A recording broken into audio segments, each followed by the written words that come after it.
Şu ikinci olarak da second çıkacak tabi. O zaman da buraya tıklayarak bir ölçendirme yapmak istediğimizi söylüyoruz. Yani iki nokta aralığının ölçendirmesini kendisi buradaki gibi arkadaşlar yapacak.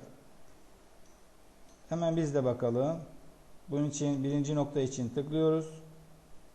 İkinci nokta için tıklıyoruz ve bu şekilde aşağı doğru çekip bakın aşağı doğru istediğim yere neresi bana uygunsa tıklıyorum ve burada da aynen 170 sayısını görüyoruz arkadaşlar. Enter'a basıyorum.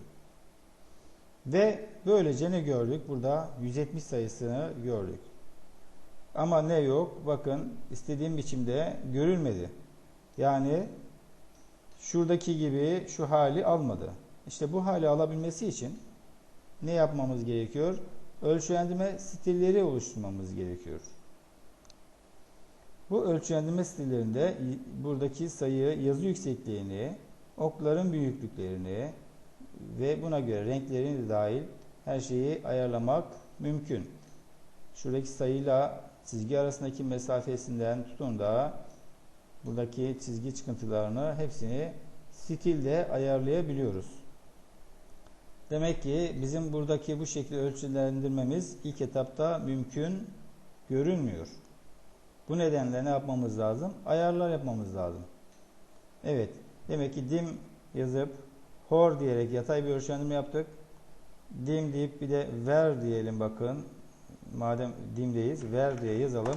Vertical düşey ölçendirme yapsın. Bu noktayla bu nokta arasındaki düşey ölçendirmeyi de bize verebilir. Bakın bu düşey ölçendirmede 79.79 küsurattır bu. 80 anlamında diyebiliriz. Yuvarlatıldığı zaman 80 olacaktır zaten. Evet. Şimdi o zaman ne yapmamız gerekiyor? Biz bu ölçü stillerini ayarlamamız gerekiyor. Escape'e basıyorum. Ve bunun bize uymadığını gördük. Ve bu çalışmaları ne yapabiliriz? Silebiliriz.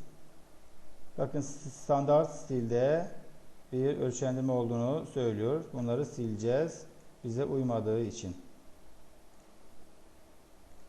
Evet.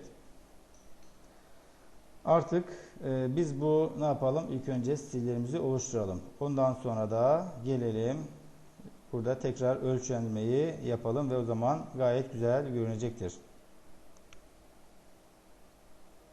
Evet, burada ölçü stilleri yapılırken arkadaşlar, ölçü stillerindeki ayarlar yapılırken buradaki büyüklükler vardır. Bu büyüklüklerin çıktığı da nasıl görüneceği